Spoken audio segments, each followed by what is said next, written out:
Habang naglalakad-lakad tayo, lumabas tayo dun sa resort, pinanggalingan natin. Ito, may resort pa rito, Viento de Mar. Tapos ito yung beach nila. Pasok tayo. Paalam tayo. Ito naman yung makikita natin dito sa loob ng beach. Makaraming cottage. Si Kuya. Morning po Kuya.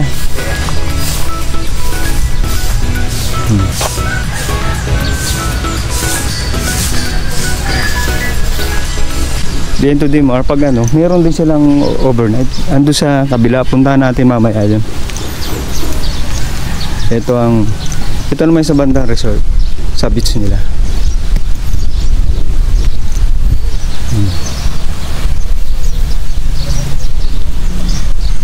Pasensya na ba kayo mga kabarod kasi naglalakad, hindi maiwasan yung mugaw-ga ng bahagya. Yan.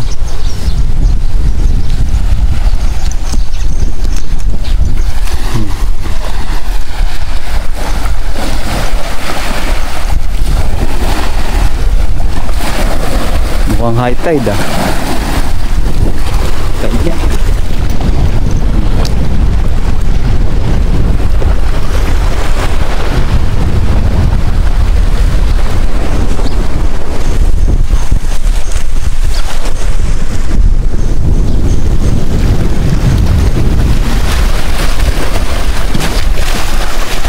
Puntahan natin yung private.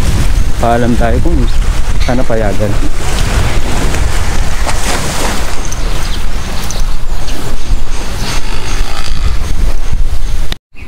So galing tayo dito and then nagpaalam tayo kay Madam. Ayun. Pinayagan tayo. Ano nila?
Excuse me ma'am. Ano po yun sir?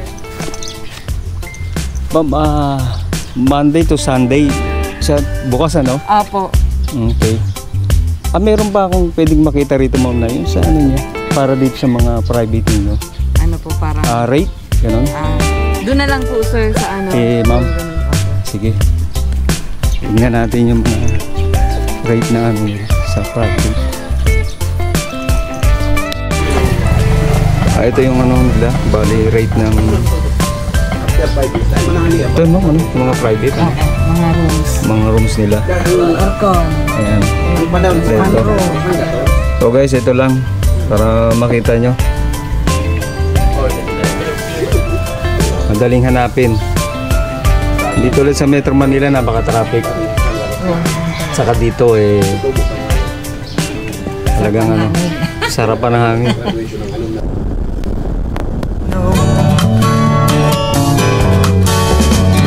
Ventura Highway